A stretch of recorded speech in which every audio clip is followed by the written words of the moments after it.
Hello दोस्तों, आज इस वीडियो में हम क्लास 10th के मैथ्स का सेट 6 का दूसरा भाग सॉल्व करेंगे। इसमें क्वेश्चन नंबर 2 से दिया है कि इन्हीं 5 खंडों को हल कीजिए। पहले में है कि सारणी से बहुलक ज्ञात कीजिए। वर्ग अंतराल दिया गया है, बारंबारता दिया है, हमको इसका निकालना है बहुलक।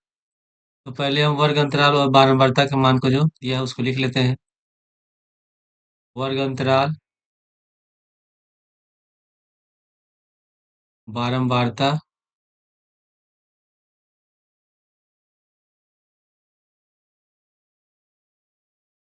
वर्ग अंतराल है 0 से 10, 10 से 20, 20 से 30, 30 से 40, 40 से 50। और बारंबारता दिया है 6, 11, 21, 23 और 14। तो जब भी हम बहुलक निकालते हैं तो बहुलक के लिए हम चेक करते हैं कि जो बारंबारता है उसमें सबसे अधिक, जो बारंबारता मांग दी है वो सबसे अधिक कौन सा है। तो सबसे अधिक इसमें 23 दिया हुआ है। तो जिस अंक की जिसकी बारंबारता सबसे अधिक होती है वही हमारा बहुलक वर्ग होता है। तो ये हमारा बहुलक वर्ग हो जाएगा। तो बहुलक का फॉर्मूला होता है बहुलक बराबर L plus F one minus F zero बटे two F one minus F zero minus F two गुणे एच, ये फॉर्मूला होता है। तो जो हमारा बहुलक वर्ग होता है उसमें जो बारंबारता होती है वो ये हमारा होता है F1। इसके ठीक पहले वाला होता है F0 और एक के बाद आता है 2, तो यानी कि F1 के ठीक बाद वाला हो जाएगा F2। और जो वर्ग अंतराल दिया रहता है उसमें जो निम्न सीमा होती है, यानी कि L है ये निम्न सीमा, H है उच्च सीमा। तो इसमें जो 30 है ये हो जाएगा हम लोग का निम्न सीमा। और फॉर्मूला में H क्या होता है, जो वर्ग अंतराल के बीच में अंकों का जो अंतर है उसको कहते हैं H। तो 10 का अंतर है। इसमें मान लिख लेंगे एल बराबर हो जाएगा 30, F1 बराबर 23, F0 बराबर 21, F2 बराबर है 14 और H बराबर है 10। तो बहुलक बराबर L plus F1 minus F0 बटे 2F1 minus F0 minus F2 गुणे H। एल बराबर है 30, यहाँ लिख देंगे 30 प्लस F1 है 23 और F0 हम लोग का कितना है 21 है, यहाँ 21 लिखेंगे बटे 2F1। तो 2 गुणे 23 माइनस F0 है 21, यहाँ 21 लिखेंगे माइनस F2 है 14। ब्रैकेट बंद कर देंगे और H का मान लिखेंगे यहाँ 10। यहाँ हो गया 30 प्लस 23 में से 21 घटाएंगे बचेगा 2 बटे 23 दूनी 46 माइनस माइनस 21 माइनस 14 तो ये हो जाएगा माइनस का 35 गुणे 10 बराबर 30 प्लस 2 में 10 से गुणा करेंगे हो जाएगा 20 बटे और 46 में से 35 घटाएंगे तो बचेगा 11। ठीक है, जब इसको भाग देंगे तो हो जाएगा 30 दशमलव, अगर 2 अंक तक लिखते हैं तो 1.82 और जोड़ेंगे इसका आंसर होगा 31.82। क्वेश्चन नंबर 6 में कि सिद्ध कीजिए कि किसी बाह्य बिंदु से वृत्त पर खींची गई स्पर्शरेखाओं की लंबाई बराबर होती है।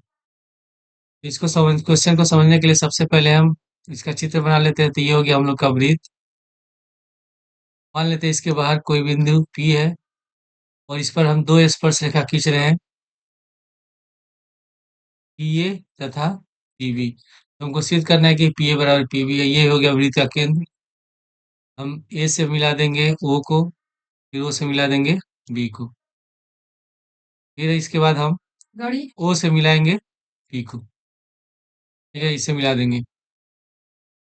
तो हम लोग को क्या करना है, इसमें यहाँ ए पे बनना है 90 डिग्री, बी पे भी बनना है 90 डिग्री। तो हम त्रिभुज ओ ए पी और त्रिभुज ओ बी पी दोनों को सिद्ध करेंगे सर्वांग। तो पहले हम इसमें लिख लेते हैं त्रिभुज ओ ए पी तथा त्रिभुज ओ बी पी में इसमें जो नियम लगाएंगे वो होगा हम लोग का आरएचएस रूल। ठीक है, राइट एंगल हाइपोटेनस और साइड से इसको प्रूफ करेंगे हम। पहले इसको सर्वांगसम। तो पहले आर से है राइट एंगल, यानी कि ए 90 डिग्री, इससे बी 90 डिग्री है, तो कोण ओ ए पी बराबर कोण ओ बी पी 90 डिग्री। उसके बाद ये से होता है हाइपोटेनस यानी कि कर्ण। तो दोनों में कर्ण कौन सा, ये 90 डिग्री है तो एक लंब होगा, आधार होगा, यहाँ 90 है तो लंब आधार है। दोनों में कॉमन कौन सा हो जा रहा है, ओपी। हम लिख देंगे ओपी बराबर ओपी, ये कॉमन हो गया, वेनिस्ट। और उसके बाद एक भुजा बराबर होना चाहिए, इसमें ओए और ओ भी दोनों बराबर, ये है वृत्त की त्रिज्या है, तो मैं लिख देंगे ओए बराबर ओ भी वृत्त की त्रिज्या। इसलिए त्रिभुज ओए पी सर्वांगसम होगा त्रिभुज ओबीपी के। और जो नियम लग रहा है वो हम लोग का है सर्वांग समता का, आरएचएस रूल। तो जब दो त्रिभुज समरूप हो जाए, संगत सर्वांगसम हो जाते हैं, तो उनके संगत कोण और संगत भुजाएं बराबर हो जाती है, यानी कि एपी बराबर हो जाएगा बीपी। तो मैं लिख देंगे एपी बराबर बीपी, यहाँ ब्रैकेट में लिखेंगे सीपी सीटी। और ये हम लोग को सिद्ध करना था। क्वेश्चन नंबर गाँव में कि एक त्रिभुज एबीसी की भुजा बीसी पर एक बिंदु डी इस प्रकार स्थित है कि कोण एडीसी बराबर बीएसी है, तो सिद्ध कीजिए सी ए स्क्वायर बराबर सी बी गुणे सी डी। ये हम लोग क्या कहते, त्रिभुज ए बी सी, इसमें दिया है कि बीसी भुजा पर एक बिंदु डी इस प्रकार स्थित है कि कोण एडीसी बराबर कोण बीएसी, तो हम ए से डी को मिला देंगे। इसमें दिया है कि कोण एडीसी, ये इस कोण बराबर दिया है बीएसी, तो हमको ये सिद्ध करना है। तो इसके लिए हम त्रिभुज ए डी सी और त्रिभुज बी ए सी दोनों को सिद्ध करेंगे हम समरूप। क्या लिखेंगे, त्रिभुज ए डी सी तथा त्रिभुज बी ए सी।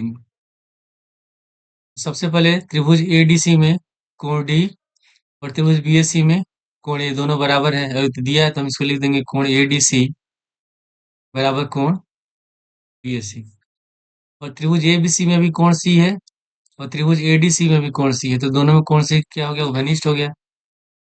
तो कोण सी बराबर कोण सी, ये उभयनिष्ठ है, कॉमन है। तो जब दो त्रिभुज में उनके दो संगत कोण आपस में बराबर हो तो त्रिभुज समरूप होता है। तो दोनों त्रिभुज समरूप हो जाएंगे, तो लिखिए इसलिए लिखेंगे त्रिभुज ए डी सी समरूप होगा त्रिभुज बी ए सी के। ठीक है, और इसमें जो रूल लग रहा है वो है हम लोग का एंगल एंगल समरूपता। तो एंगल एंगल समरूपता से दोनों त्रिभुज समरूप हो जाएंगे। जब दो त्रिभुज समरूप होते हैं तो उनको संगत भुजाओं का अनुपात बराबर होता है। तो सबसे पहले इसमें क्या सिद्ध करना है, सी ए स्क्वायर बराबर है सी बी गुणे सी डी। तो पहले हम इस त्रिभुज में, पहले वाले त्रिभुज में लेंगे सी ए। जब इसका सी ए लेंगे तो इसका क्या हो जाएगा, सी बी। तो सी ए बटे हो गया सी बी, फिर बराबर। अब इसमें, अब इधर आते हैं तो सी बी तो हम लोग का हो गया, बच रहा सी डी। तो जब इसमें हम सी डी लेंगे तो इसमें क्या हो जाएगा हम लोग का सी ए, यहाँ भी लिख देंगे सी डी बटे सी ए। अब सी ए को ले जाते हैं हम बाएं साइड, तो सी और सी ए को गुणा करेंगे सी ए स्क्वायर, तो हो जाएगा सी बी गुणे सी डी। तो क्या सी ए स्क्वायर बराबर सी बी गुणे सी डी। और ये हम लोग को सिद्ध करना था। क्वेश्चन घ में दिया कि दो अंकों की एक संख्या के अंकों का योग 9 है, इस प्रकार का इस संख्या का 9 गुना संख्या के अंकों को पलटने से बनी संख्या का 2 गुना है, तो संख्या ज्ञात कीजिए। तो जब भी हम दो अंकों की संख्या लिखते हैं, जैसे कि हो गया 48, तो 48 लिख रहे हैं तो इसमें 4 दहाई अंक है, 8 इकाई अंक है, तो इसको हम लिख सकते हैं 4 गुणे 10 प्लस 8। उसी तरह इसमें हम लिख लेंगे कि माना दहाई अंक x तथा इकाई अंक y है। संख्या क्या होगी हम लोग की, संख्या बराबर दहाई अंक x है, जिसमें इसमें दहाई अंक 4 था तो हम लोग 4 को 10 से गुणा किए और इकाई को जोड़ दिए। उसी तरह इसमें दहाई अंक एक x है, तो हम x को 10 से गुणा करेंगे तो 10x हो जाएगा और इकाई अंक y को जोड़ देंगे, तो हमारी संख्या होगी 10x प्लस वाई। ठीक है, फिर इसमें लिखा है कि दो अंकों कि एक संख्या के अंकों का योग 9 है, तो क्या हो जाएगा? दो अंकों की संख्या में अंक है x और y, तो इनके अंकों का योगफल 9 है। x प्लस वाई बराबर 9, इसको मान लेंगे समीकरण 1। पुनः इसमें दिया है कि इस संख्या का 9 गुना संख्या के अंकों को पलटने से बनी संख्या का 2 गुना है। तो हम क्या करेंगे अब? अंकों को पलट देंगे। जैसे यहाँ 48 है, अगर अंकों को पलटेंगे तो ये हो जाएगा 84, यानी कि जो इकाई अंक था वो दहाई की जगह आ गया, दहाई अंक इकाई की जगह आ गया, तो इसको लिख सकते हैं 8 गुणे 10 प्लस 4। यहाँ लिखेंगे अंकों को पलटने से प्राप्त संख्या। तो संख्या हमारी क्या हो जाएगी? 10y plus x. यहाँ लिखेंगे प्रश्नानुसार, और इसमें लिखा है कि इस संख्या का 9 गुना, मतलब जो हमारी संख्या है 10x प्लस वाई, इसका 9 गुना। इसको 9 से गुणा कर देंगे, 9 गुणे 10x प्लस वाई। 9 गुना संख्यों के अंकों को पलटने से बनी संख्या का 2 गुना है। तो जो ये हमारी संख्या है, इसका 9 गुना संख्यों को अंकों को पलटने से जो संख्या बन रही है वो हमने किया 10y प्लस एक्स, इसका 2 गुना। तो 2 गुणे 10y प्लस एक्स। अब ब्रैकेट हटाएंगे, 9 से 10 को गुणा कर देंगे, 90x, फिर 9 से y में 9y बराबर 2 से 10y में गुणा करेंगे 20y, फिर 2 से x में 2x। अब इसके बाद हम इन दोनों पदों को ले आते हैं बाएं साइड, तो 90x प्लस 9y। जब साइड चेंज करेंगे तो चिन्ह बदल जाएगा, तो ये दोनों प्लस है तो माइनस हो जाएंगे, माइनस 20y माइनस का 2x बराबर 0। तो यह 90x में से 2x घटाएंगे तो बचेगा 88x। तो यहाँ माइनस 20y है, प्लस 9y घटाएंगे तो बचेगा माइनस का 11y बराबर 0।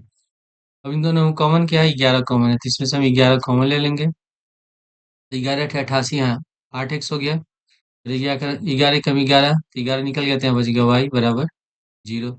अगर 11 को ले आते हैं दाएं साइड, तो 0/11 0 हो जाएगा। तो हम लोग का दूसरा समीकरण हो जाएगा 8x माइनस वाई बराबर 0। इसको मान लेंगे समीकरण 2। अब समीकरण 1 और समीकरण 2 को हल करेंगे। इसमें y प्लस में, इसे y माइनस में है, तो दोनों को हम जोड़ देंगे। समीकरण 1 तथा समीकरण 2 को जोड़ने पर समीकरण 1 हम लोग का x प्लस वाई बराबर 9, और समीकरण 2 है 8x माइनस वाई बराबर 0। तो जोड़ेंगे तो y से y कट गया, 8x और x जोड़ेंगे 9x, यहाँ हो गया 9। तो x बराबर 9/9, एक बार में कट गया, x बराबर निकल गया 1। अब हम x का मान रख देंगे समीकरण 1 में, ठीक है, और y निकाल लेंगे। तो x का मान समीकरण 1 में रखने पर समीकरण 1 है हम लोग का x प्लस वाई बराबर 9, x बराबर 1 निकला है तो यहाँ 1 लिखेंगे, प्लस वाई बराबर 9। तो 1 को ले जाएंगे दाएं साइड, 9 में से घटाएंगे 8, तो y बराबर निकल गया 8। x और y का मान निकल गया, हमको क्या निकालना, इसमें संख्या निकालना है। तो संख्या हमारा कौन सा है? 10x plus Y. यहाँ लिखेंगे संख्या बराबर 10x प्लस वाई। इसमें x और y का मान लिख देंगे, तो 10 गुणे x का मान है 1 और y का मान है 8। 10 एकम 10 और 8 18, और ये हमारा आंसर है। क्वेश्चन नंबर हम दिया कि द्विघात समीकरण 2x square minus 5x plus 3 बराबर 0 को हल कीजिए। तो द्विघात समीकरण दिया है 2x square minus 5x plus 3 बराबर 0। इसका हम करेंगे गुणनखंड, तो गुणनखंड करने के लिए 3 से गुणा करेंगे 2 में, तो गया प्लस का 6x स्क्वायर। इसमें जो बीच वाला पद है 5x, उसको दो पदों में इस प्रकार तोड़ना है कि जोड़ने घटाने पर 5 हो जाए और गुणा करने पर 6 हो जाए। तो 3 दूनी होता है 6, ठीक है, और 3 और 2 को जोड़ेंगे तो हो जाएगा 5। यहाँ हम लिख देंगे 2x square minus 2x minus 3x, दोनों हो जाएगा माइनस का 5x, फिर माइनस 2x माइनस 3 से गुणा करेंगे तो प्लस का 6x स्क्वायर, प्लस 3 बराबर 0। अब इन दोनों में कॉमन क्या है? इन दोनों में 2x कॉमन है, तो इसमें से 2x कॉमन ले लेंगे। यहाँ बचेगा एक्स, यहाँ बचेगा एक, तो एक्स माइनस एक, माइनस तीन एक्स प्लस तीन में माइनस तीन कॉमन है। जब तीन कॉमन लेंगे तो माइनस वाला पद प्लस में हो जाएगा और प्लस वाला हो जाएगा माइनस में। एक ब्रैकेट में लिखेंगे एक्स माइनस एक और दूसरे ब्रैकेट में लिखेंगे दो एक्स माइनस तीन बराबर जीरो। तो एक बार लिखेंगे एक्स माइनस एक को जीरो के बराबर और एक बार लिखेंगे दो एक्स माइनस तीन को जीरो के बराबर। तो माइनस एक को ले जाएंगे दाएं साइड तो एक्स बराबर हो गया एक। तो हल करेंगे तो माइनस तीन को जाते हैं दाएं साइड तो प्लस का तीन, तो एक्स बराबर हो गया तीन बटे दो। तो हमारा आंसर हो गया एक्स का मान एक और तीन बटे दो। क्वेश्चन नंबर 24 में दिया कि एक बगीचे का परिमाप 120 मीटर और क्षेत्रफल 800 मीटर स्क्वायर है, तो उसकी लंबाई और चौड़ाई ज्ञात कीजिए। दिया है कि लंबाई चौड़ाई से दोगुनी है। तो इसको अगर हम एक चर से हल करें तो बहुत आसानी से हल हो जाएगा, क्योंकि इसमें पहले से कंडीशन दिया है कि लंबाई चौड़ाई से दोगुनी है। तो मान लेते हैं, माना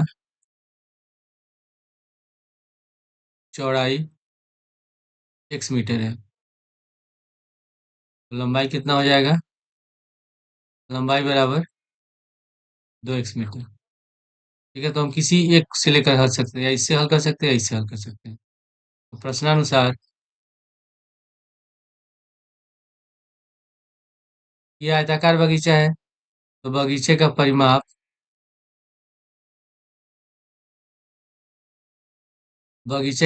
बराबर दिया है 120 मीटर।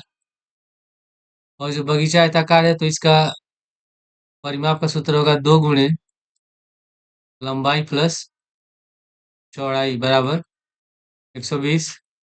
लिखेंगे दो गुणे लंबाई है 2x और चौड़ाई है x बराबर 120।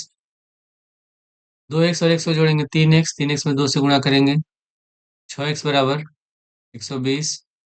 तो x बराबर हो जाएगा 120 बटे 6, बढ़ गया 20 बार में, x का मान निकल गया 20। तो चौड़ाई हमारी हो गई x बराबर 20 मीटर और लंबाई कितना है? 2x है, तो लंबाई बराबर 2x, तो 2 गुणे 20 40 मीटर। और ये हमारा आंसर है। लेकिन जब इसको हम दो चर में हल करते हैं तब ये जो क्वेश्चन होता है ये थोड़ा सा और बड़ा हो जाता है। क्वेश्चन नंबर 3 है कि निम्नलिखित समीकरणों को हल कीजिए। पहला समीकरण दिया है 3/2 एक्स माइनस 3/2 y बराबर -2। अगर हम इसको और सिंप्लीफाई कर लेंगे तो हल करना आसान हो जाएगा। तो इसमें हम इसका एलसीएम ले लेंगे। इसका एलसीएम हो जाएगा 2, दोनों का हर समान है तो ऊपर वाले को हम ऐसे लिख देंगे 3x माइनस 3y बराबर माइनस का 2, 2 चल जाएगा दाएं साइड, 2 दूनी 4 हो जाएगा। तो 3x माइनस 3y बराबर माइनस का 4, ये हो गया हम लोग का पहला समीकरण। इसमें दिया है कि x बटे 3 प्लस y बटे 2 बराबर 13/6। इससे हम इस कैल्शियम ले लेंगे, 3 और 2 का 3 और 2 कैल्शियम होगा 6, 2 में 1 से गुणा हो जाएगा 2x, तीनों y से गुणा हो जाएगा 3y बराबर 13/6। अगर हम 6 को ले जाते हैं दाएं साइड इसमें गुणा होगा तो 6 से 6 कट जाएगा, तो हम लोग का समीकरण हो जाएगा 2x प्लस 3y बराबर 13, दूसरा समीकरण। और समीकरण एक में यहाँ -3y है, समीकरण दो में यहाँ प्लस का 3y है। दोनों का मान बराबर, एक माइनस एक प्लस में, तो दोनों को हम जोड़ देंगे तो y कट जाएगा और x का मान निकल जाएगा। यहाँ लिखेंगे समीकरण एक तथा समीकरण दो को जोड़ने पर, तो समीकरण एक हम लोग का 3x माइनस 3y बराबर -4, और समीकरण दो है 2x प्लस 3y बराबर 13। तो -3y प्लस 3y दोनों कट गया, 3 और 2 हो जाएगा 5x, 13 में से 4 घटाएंगे 9, तो x का मान निकल गया हम लोग का 9/5। अब x का मान हम रख देंगे समीकरण या तो एक में रख सकते हैं या समीकरण दो में रख सकते हैं। तो कभी भी हम मान रखते हैं तो जो इसमें हल करना ज़्यादा आसान है। जैसे ये दोनों माइनस में दिया है, इसमें अगर मान रखें तो हल करने में थोड़ा दिक्कत हो सकता है, ये पूरा प्लस में है। तो हम क्या करेंगे, जो आसान समीकरण होगा उसको लेंगे। तो ये समीकरण दो में हम रख देते हैं, x का मान समीकरण दो में रखने पर, समीकरण दो है हम लोग का 2x प्लस 3y बराबर 13। एक्स 2 गुणे x का मान है 9/5 प्लस 3y बराबर 13। 2 में 9 से गुणा कर देंगे, 9 दूनी 18/5 प्लस 3y बराबर 13। अब हम 18/5 को ले आते हैं दाएं साइड तो माइनस हो जाएगा, तो 3y बराबर 13 माइनस 18/5। 3y बराबर, तो इस कैल्शियम लेंगे, इस कैल्शियम का 5। 5 में 13 से गुणा करेंगे 65, और 65 में से जब 18 घटाएंगे तो बचेगा हम लोग का 47। तो y बराबर हो जाएगा 47/3 को ले जाएंगे दाएं साइड तो 5 × 3, y बराबर हो गया 47/15। x का मान निकल गया हम लोग का 9/5 और y का मान हो गया 47/15। क्वेश्चन नंबर 3 का अथवा है कि उस एपी के प्रथम 51 पदों का योग ज्ञात कीजिए जिसके दूसरे और तीसरे पद क्रमशः 14 और 18 हैं। तो इसमें A2 बराबर दिया है 14 और A3 बराबर दिया है 18। तो इसमें हम nवें पद का फॉर्मूला यूज करेंगे। nवें टर्म का फॉर्मूला होता है n बराबर a प्लस n माइनस एक गुणे डी। तो अगर यहाँ हम n के जगह 2 लिख दें तो A2 बराबर हो जाएगा a प्लस 2 माइनस एक गुणे डी, यानी कि a प्लस डी हो जाएगा। उसी तरह अगर हम n की जगह 3 लिख दें तो A3 बराबर हो जाएगा a प्लस 3 माइनस एक गुणे डी, यानी कि a प्लस 2d। A2 बराबर 14 दिया तो इसको हम लिख सकते हैं a प्लस डी बराबर 14 हो जाएगा समीकरण 1। उसी तरह A3 बराबर दिया 18, इसको लिख सकते हैं a प्लस 2d बराबर 18 हो जाएगा समीकरण 2। दोनों समीकरण को हल करके पहले हम ए और डी का मान निकालेंगे, फिर हम 51 पदों का योग निकालेंगे। तो हम समीकरण 1 और 2 को हल करते हैं विलोपन विधि से। यहाँ भी ए है, यहाँ भी ए है, डी और 2d है, तो हम इस समीकरण 1 में से 2 घटा देंगे। समीकरण 1 में से समीकरण 2 को घटाने पर समीकरण 1 हम लोग का a प्लस डी बराबर 14, 2 है a प्लस 2d बराबर 18। जब भी घटाते हैं तो चिन्ह बदलते हैं, तो प्लस है तो माइनस, यहाँ भी माइनस, यहाँ भी माइनस हो गया, तो ए से कट गया, -2d प्लस डी बचेगा माइनस डी। -18 प्लस 14 बचेगा माइनस का 4, माइनस माइनस कट गया प्लस, तो डी बराबर निकल गया 4। अब हमको ए का मान निकालना है, तो डी का मान हम रख देंगे समीकरण 1 में। डी का मान समीकरण 1 में रखने पर समीकरण 1 है a प्लस डी बराबर 14, डी का मान है 4 तो a प्लस 4 बराबर 14। 14 में से 4 घटाएंगे बचेगा 10, तो ए बराबर निकल गया 10। तो हमको निकालना है इसमें 51 पदों का योग। तो nth टर्म का योगफल का सूत्र होता है Sn बराबर n/2 2a plus n minus एक गुणे डी, ये फॉर्मूला होता है। इसे हमको निकालना है a से 51 का मान, तो हम n के जगह लिख देंगे 51/2 हो जाएगा।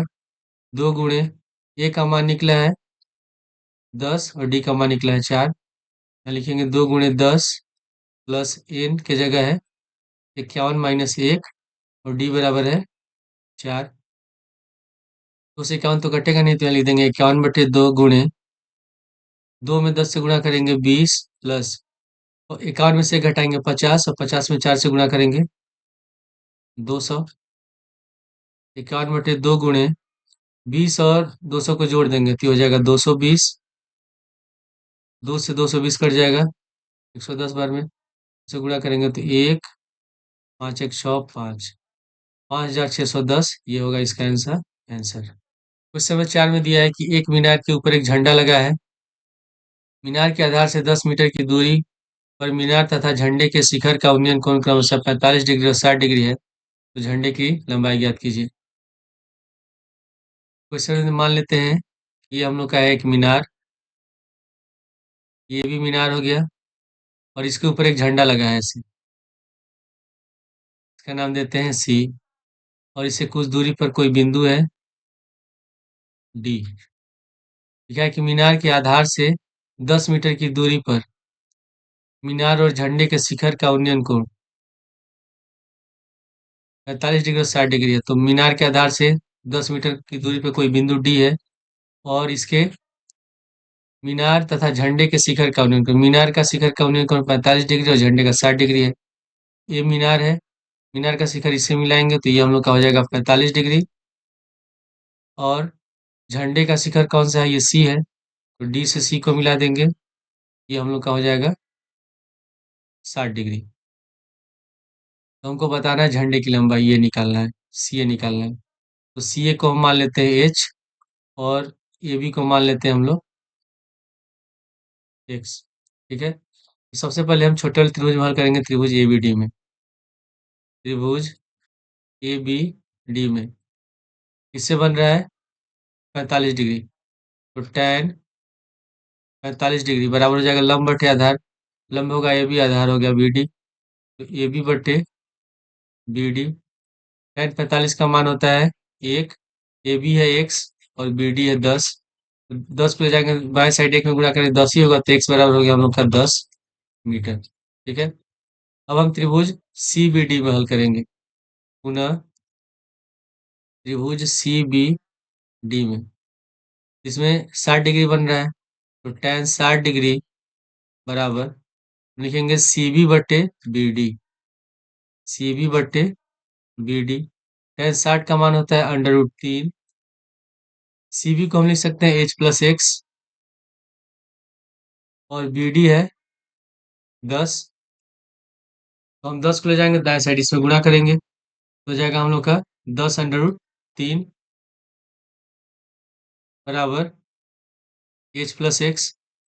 अब एक्स का मान कितना है, 10 मीटर, तो हम एक्स जगह लिख देंगे 10, तो 10√3 बराबर एच प्लस 10, 10 को ले जाते हैं दाएं साइड, बाएं साइड जाएगा 10√3 माइनस 10 बराबर एच।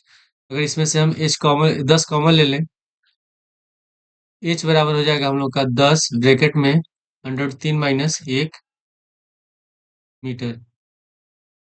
तो हमको क्या निकालना है, इसमें झंडे की ऊंचाई निकालना है, एच का मान, और इसमें तो कहीं √3 का मान दिया नहीं है, तो या तो हम इसमें √3 का मान लिख करके लगा सकते हैं आगे, नहीं तो फिर हम इसको ऐसे छोड़ सकते हैं, तो ये हमारा हो जाएगा आंसर। इस समय 4 का अथवा दिया है कि 50 मीटर ऊंची मीनार की चोटी से खंभे के ऊपरी सिरे और आधार के अनुमान कोण क्रमशः 45 डिग्री और 60 डिग्री है, तो खंभे की ऊंचाई ज्ञात कीजिए। तो इसके हम चित्र बना लेते हैं, मान लेते हैं ये हम लोग का हो गया मीनार, और ये हो गया खंभा। फिर लिखा है, इसका नाम दे देते हैं ए बी सी और डी। फिर लिखा है कि इसमें मीनार, जो मीनार की ऊंचाई ये दिया हुआ है 50 मीटर, तो 50 मीटर दिया है, तो मीनार के शिखर से खंभे के शिखर का अनुमान कोण दिया है 45 डिग्री, यहाँ 45 लिखेंगे। कैसे हम लिखते हैं, पहले यहाँ सिरा लिखा है, तो फिर यहाँ के लिए आएगा 45, यानी कि सिरे का हो गया 45, फिर यहाँ लिखा है आधार, यहाँ लिखा है 60, तो आधार का हो जाएगा 60, तो ए को मिला देंगे हम सी से, और यहाँ हो जाएगा 60 डिग्री। अब हम बीसी के समांतर यहाँ से लाइन खींचते हैं, जब भी अनुमान कोण बनाएंगे तो इसके यहाँ समांतर होगा, यहाँ हो जाएगा 45, ये हो जाएगा 60 डिग्री। हमको निकालना है खंभे की ऊंचाई, तो खंभे की ऊंचाई निकालना है, तो हम इसमें इसका नाम देते हैं ई, हम इसको मान लेते हैं ए को एच। ठीक है, तो जब खंभा निकालेंगे इसकी ऊंचाई, तो पूरा यह कितना दिया हुआ, पूरा 50 दिया हुआ है, तो 50 में से घटाएंगे कितना हो जाएगा, 50 माइनस एच, ये हो जाएगी खंभे की ऊंचाई। तो पहले हम हल करते हैं त्रिभुज ए डी में, त्रिभुज ए ई डी में इससे बन रहा है 45 डिग्री, और हम बीसी को मान लेते हैं, ये तो दिया नहीं है इसकी दूरी कितनी है, तो बीसी को मान लेते हैं एक्स मीटर, तो डी भी हो जाएगा एक्स मीटर। त्रिभुज ए डी में tan 45 डिग्री बराबर ए बटे ई डी। tan 45 का मान होता है 1, ए दिया है एच, और ए ई डी हम लोग का एक्स, लिख देंगे एच बटे एक्स, तो एक्स बराबर हो गया एच, इसको मान लेंगे समीकरण 1। अब हल करेंगे हम त्रिभुज ए बी सी में, पुनः त्रिभुज ए बी सी में इससे बन रहा 60 डिग्री, तो tan 60 डिग्री बराबर ए बी बटे बी सी। tan 60 का मान होता है √3, ये भी है, इसको हम लिख सकते हैं, ये कितना दिया 50 मीटर, पूरा खंभा 50 मीनार 50 है, तो ये भी लिख देंगे 50/x। तो x को इधर लेते हैं दाएं साइड, तो x √3 बराबर हो जाएगा 50। अब हम √3 को ले जाते हैं दाएं साइड, तो बट्टे हो जाएगा, तो x बराबर हो गया 50/√3। अब इसका हम कर देंगे परिमीकरण, तो √3 से अंश और हर में गुणा कर देंगे, तो x बराबर हो जाएगा 50/3। √3 और √3 को गुणा करेंगे तो हो गया 3। और समीकरण 1 से x बराबर कितना h है, तो h बराबर निकल गया 50√3/3 मीटर। ठीक है, और हमको क्या निकालना है इसमें, इस खंभे की ऊंचाई, खंभे की ऊंचाई निकालना है CD। तो खंभा की ऊंचाई कितना है 50 माइनस h, तो लिखेंगे खंभे की ऊंचाई बराबर 50 - h। तो 50 - h का मान है 50√3/3। इसमें ले लेंगे इसका एलसीएम, एलसीएम लेंगे तो हो जाएगा 150 माइनस 50√3/3। ठीक है, इन दोनों में कॉमन क्या 50 कॉमन है, तो हम 50 कॉमन ले लेंगे, तो ब्रैकेट में हो जाएगा 3 माइनस √3/3 मीटर। यही हमारा आंसर है। क्वेश्चन नंबर 5 में दिया है कि 15 सेमी त्रिज्या वाले एक वृत्त की कोई जीवा केंद्र पर 60 डिग्री का कोण अंतरित करती है, तो लघु और दीर्घवृत्त खंडों का क्षेत्रफल ज्ञात कीजिए। पाई का मान दिया है, √3 का मान दिया है। ये हो गया हम लोग का वृत्त, और केंद्र पर जो कोण बन रहा है वो बन रहा है 60 डिग्री, का नाम देते हैं ओ ए बी। ए बी को मिला देते हैं, और जो त्रिज्या दी है, त्रिज्या है 15 सेंटीमीटर, ये भी हो गया 15 सेंटीमीटर। हमको बताना है लघु वृत्तखंड, इस भाग को कहते हैं वृत्तखंड। जैसे वृत्त बन गया, और इसके भाग में कोई जीवा खींचते हैं, कॉर्ड खींचते हैं, तो दो भाग में विभाजित होता है, तो जो छोटा भाग होता है उसको कहते हैं लघु वृत्तखंड, बड़े भाग कहते हैं दीर्घ वृत्तखंड। तो हमको निकालना है लघु वृत्तखंड का क्षेत्रफल, तो इसके लिए हम क्या करेंगे, इस पूरे त्रिज्यखंड के क्षेत्रफल में से इस त्रिभुज के क्षेत्रफल को घटा देंगे, तो लघु वृत्तखंड का क्षेत्रफल निकल जाएगा। तो इसमें पहले लिख लेते हैं त्रिज्या r बराबर 15 सेंटीमीटर दिया, थीटा बराबर दिया 60 डिग्री। तो पहले हम निकाल लेते हैं त्रिज्यखंड का क्षेत्रफल। त्रिज्यखंड का क्षेत्रफल सूत्र होता है θ/360 × पाई r²। थीटा है 60, तो 60/360 गुणे पाई का मान दिया है 3.14, और त्रिज्या है 15। 60 से 360 कट जाएगा 6 बार में, 1/6 गुणे 3.14, 15 के स्क्वायर को लिख सकते हैं 15 × 15। तो 3 से 6 काट देंगे 2 बार में, 15 कटेगा 5 बार में। ठीक है, और इसको हम गुणा करेंगे, तो जब गुणा करेंगे 3.145 और 15 को, तो ये हो जाएगा 235.5/2, और भाग देंगे तो ये आएगा 117.35 सेंटीमीटर स्क्वायर। ये निकल गया पूरे त्रिज्यखंड का क्षेत्रफल ओ ए बी का। अब हम त्रिभुज का क्षेत्रफल निकालेंगे। इसमें दिया हुआ है कि कोण वो 60 डिग्री है, ये 60 डिग्री है, और हम जानते हैं कि किसी त्रिभुज में अगर दो भुजाएं बराबर हो, तो उसके समूह कोण भी बराबर होते हैं, यानी कि ए भी बराबर होगा, बी भी बराबर होगा। पहले लिख लेते हैं त्रिभुज ओ ए बी में ओ ए बराबर ओ बी, तो कोण ओ ए बी बराबर हो जाएगा कोण ओ बी ए, और इसको मान लेते हैं हम एक्स। तो हम जानते हैं कि त्रिभुज में तीनों कोणों का योगफल होता है 180। तो यहाँ लिख लेंगे कोण ए ओ बी प्लस कोण ओ ए बी और प्लस कोण ओ बी ए बराबर 180। ए ओ बी दिया है 60 डिग्री, इसको भी हम लोगों ने एक्स माना है, इसको भी एक्स माना है, तो एक्स प्लस एक्स बराबर 180, जोड़ेंगे तो हो जाएगा 2x। 60 प्लस 2x बराबर 180, 180 में से 60 घटा देंगे 120 बचेगा, तो 2x बराबर 120, 2 से 120 कट जाएगा 60 बार में, तो x बराबर निकल गया 60 डिग्री। यानी कि ये भी 60 डिग्री है, ये भी 60 डिग्री है। तो किसी भी त्रिभुज में अगर प्रत्येक कोण 60 डिग्री होता है, तो त्रिभुज होता है समबाहु त्रिभुज। लिख देंगे इसलिए त्रिभुज ओ ए बी एक समबाहु त्रिभुज है। तो समबाहु त्रिभुज का क्षेत्रफल का सूत्र होता है, यहाँ लिखेंगे समबाहु त्रिभुज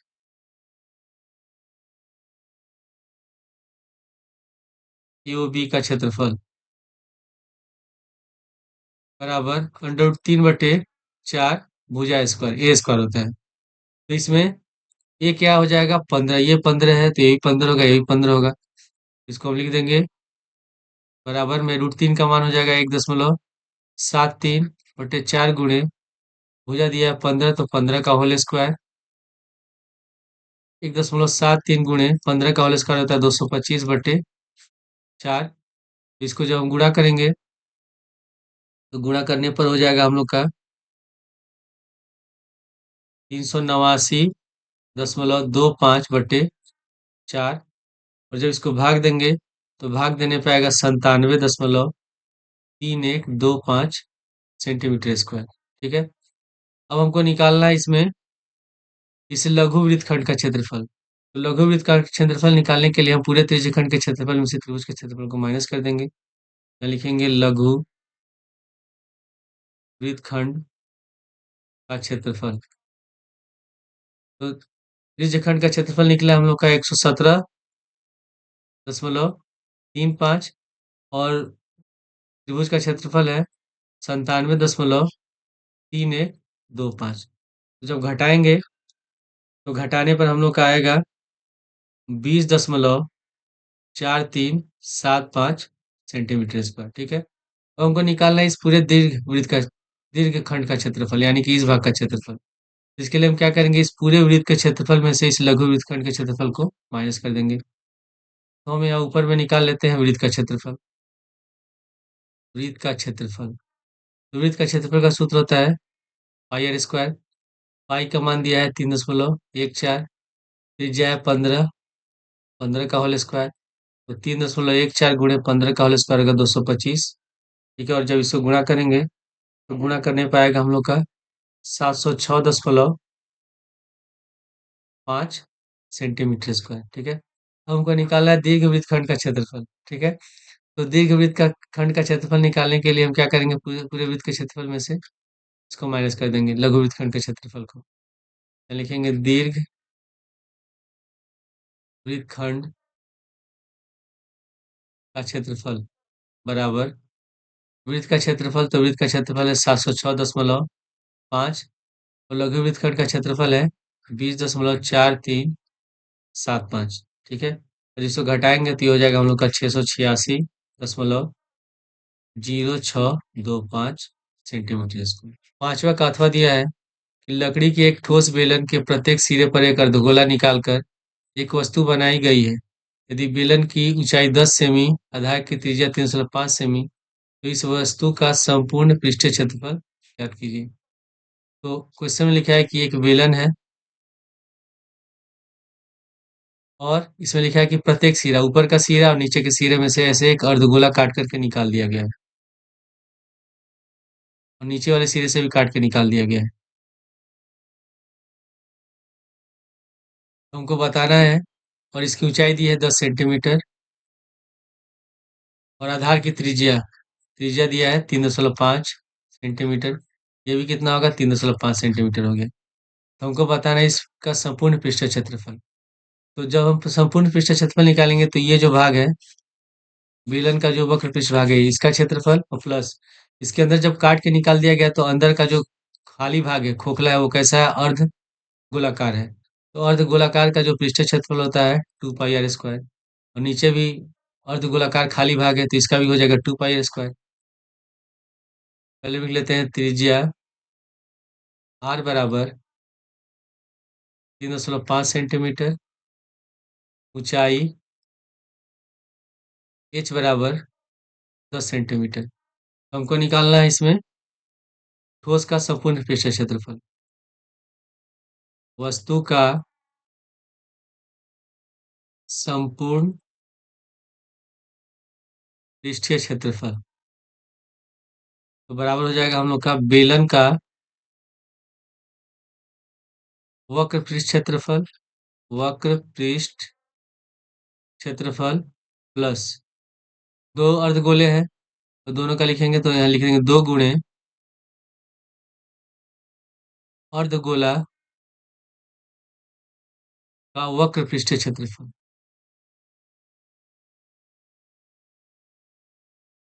विलन का वक्र पृष्ठ का क्षेत्रफल होता है 2 पाई RH और अर्धगोला का दो तो पहले दिया 2 गुणे और अर्धगोला का हो जाएगा 2 पाई R²।